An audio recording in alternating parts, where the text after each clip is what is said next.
Salut à tous. Alors, Automobile Propre a testé le Audi e-tron à Abu Dhabi, donc. Encore un essai avec des températures très chaudes, j'ai envie de dire. Ça fausse complètement la donne, quoi. Je veux dire. Alors, vous allez voir les chiffres, c'est assez hallucinant. Encore une fois, hein, si vous voulez voir en détail leur essai, je vous invite à aller voir leur vidéo. Je sais pas combien elle dure, 20 minutes. Ouais, ça va. C'est moins long que pour le Iniro, du coup.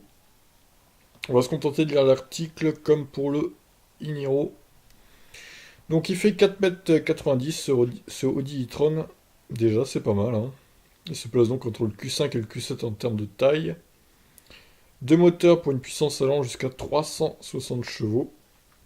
Et 408 chevaux avec un mode boost. D'accord. Ce qui est quand même énorme. On est deux fois plus puissant qu'un Kona ou un Niro par exemple. Donc côté batterie, on a du 95 kWh nominal pour 83,6 utile.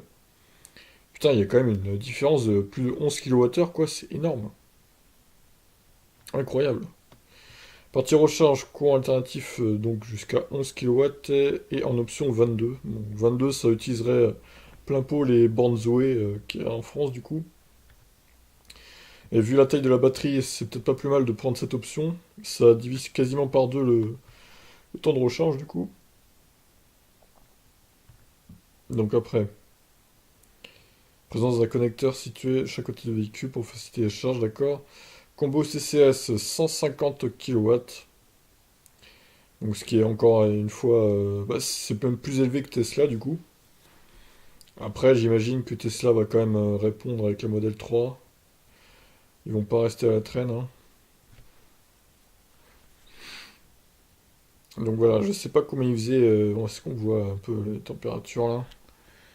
Apparemment, ils ont testé beaucoup sur autoroute, donc ce qui explique les consommations gigantesques de ce monstre. 2,5 tonnes hein, quand même.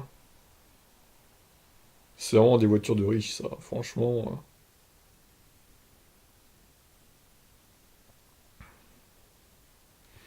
Bon, il y a un mode confort évidemment.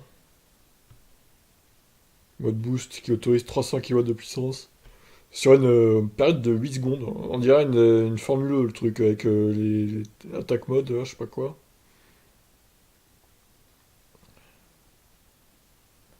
C'est vraiment du gadget, quoi.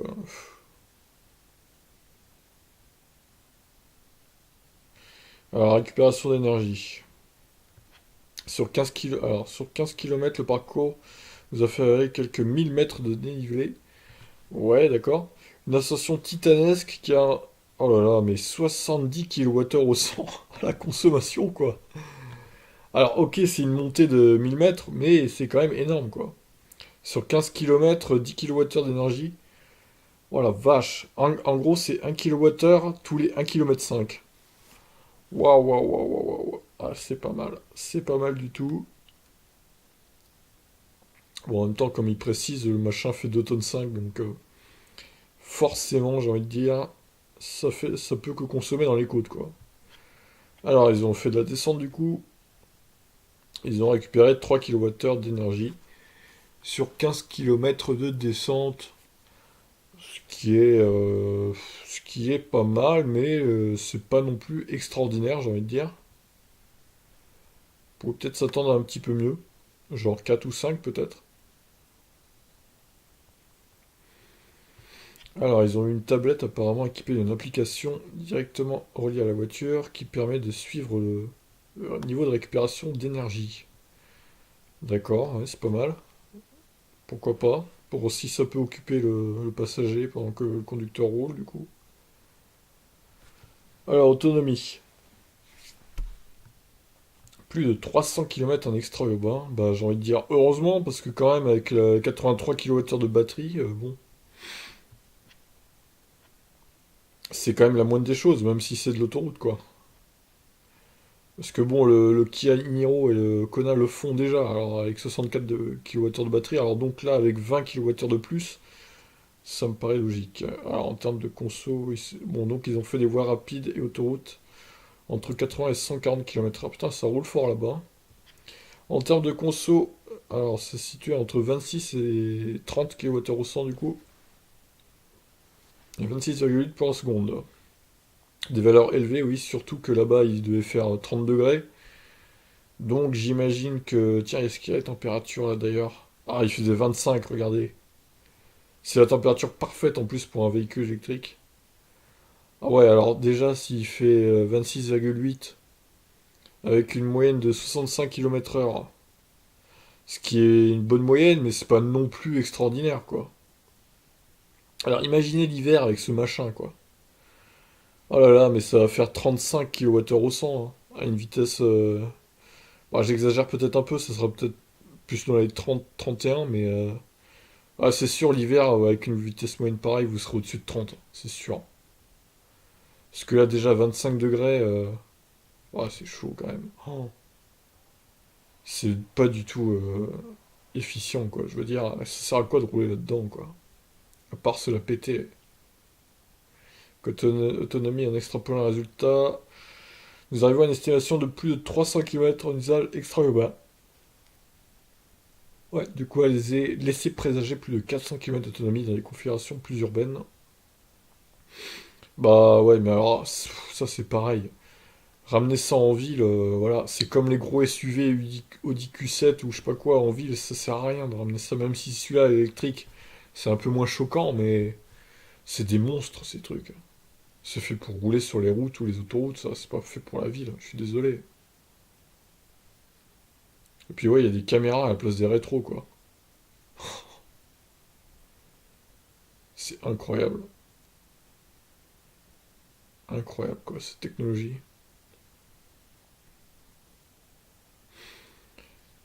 Alors, est-ce qu'on a le prix, par contre? L'IPS, c'est le modèle X pour principal concurrent. Bah oui, c'est clair, là. Ah, il y a un tableau, là, merde, j'ai fait quoi? Je suis passé trop vite. Hop.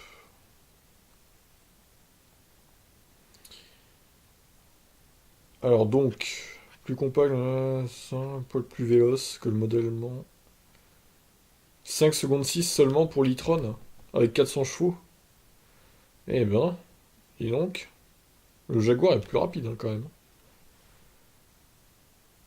Ouais, mais du coup, le Jaguar c'est un peu moins habitable et se charge moins vite. Le Tesla Model X, bon, c'est sûr que lui, il est quand même hors de prix. Mais en même temps, il est beaucoup plus performant aussi. Donc, e-tron, 95 kWh, supérieur à 400 km de WLTP. Franchement, ouais, 82 000 euros, quoi. 82 600 euros. Je sais pas si c'est bonus déduit. Non, c'est hors bonus, du coup, mais c'est quand même. Ça le met à 76 000, quoi, du coup. C'est quand même des prix assez délirants, on va pas se mentir. Au final, voilà, ça s'adresse à une catégorie de personnes très riches et bah, qui veulent frimer, tout simplement. Ça n'a aucun intérêt d'acheter ça, c'est pas efficient du tout, c'est des monstres de 2 tonnes 5. Voilà, moi je suis anti ce genre de véhicule, de toute façon j'en achèterais même pas si j'en avais les moyens, honnêtement. Si j'avais les moyens, je m'achèterais plus une Model S, à la limite que ces monstres SUV là, non. Des SUV compacts comme le Kona ou le Iniro, je suis ok, mais des monstres de 2 tonnes 5 qui sont pas du tout efficients, qui consomment un bras en termes d'électricité, non, c'est très peu pour moi quoi. On va aller lire. Ah bah, on a aimé. Alors, confort, habitabilité, dynamisme, silence de fonctionnement, les rétro-caméras, autonomie de 300 km en extra-urbain. Ouais, la recharge, c'est pas mal. Enfin, encore faut-il acheter l'option de 22 kW, quoi. Réseau de superchargeurs, bah oui, c'est sûr qu'il y en a pas du tout. À part Unity, il y a 3 ou 4 bornes qui se battent en duel en France. Ça va pas très loin, hein. Consommation, sans doute, poil supérieur à celle du Model X. Oh bah, c'est pas qu'un poil, je pense, parce que déjà, là, qui le teste à Abu Dhabi, il fait 25 degrés. Alors imaginez l'hiver avec le chauffage et tout. Non mais j'espère au moins qu'il y a une pompe à chaleur. C'est la grande polémique avec le Niro en ce moment. Ouais, en réflexion là, il a raison. Ouais, si tu avais eu 35 kWh dès le départ, la Ioniq. Ouais, c'est vrai que la Ioniq, elle mériterait beaucoup plus de batterie que ces monstres là. 83, ouais. Non mais sérieux quoi. Ouais, c'est pas avec ça qu'Audi ils vont percer dans les véhicules électriques, j'ai envie de dire, hein. Honnêtement, ouais, c'est encore des blindés de thunes qui vont acheter ça, et puis du coup, bah du coup, les Audi abordables électriques, elles vont arriver dans 4-5 ans, quoi. Pas avant. Les Audi, genre à 20 000 euros ou 15 000, quoi. Ce sera pas avant 4-5 ans, hein, c'est sûr. Voilà. Bon, bah écoutez, voilà pour ce petit essai. Voilà, bah à mon avis, le Mercedes IQC, je sais pas quoi, là, je crois que c'est ça le nom. Bah ça sera la même chose, hein, des consos énormes. Ils le testeront sûrement pareil à Abu Dhabi ou à Bahreïn pour éviter le froid actuel de l'Europe. Ça, c'est vraiment des... C'est con de faire ça aussi, je trouve. Ah bah avec ça, franchement, l'hiver, attendez-vous à une autonomie de ouais, 250. Sur autoroute, je suis sûr, il fait pas plus de 250 l'hiver. Ah, c'est sûr qu'il serait... il roulerait moins longtemps en termes d'autonomie qu'un SUV genre Kona ou Niro, j'en suis sûr. Tellement il est peu efficient ce truc-là. Bon allez, sur ce, je vous laisse. N'hésitez pas à poster des commentaires, à nous rejoindre sur le Discord et à vous abonner à la chaîne surtout. Je vous laisse, ciao.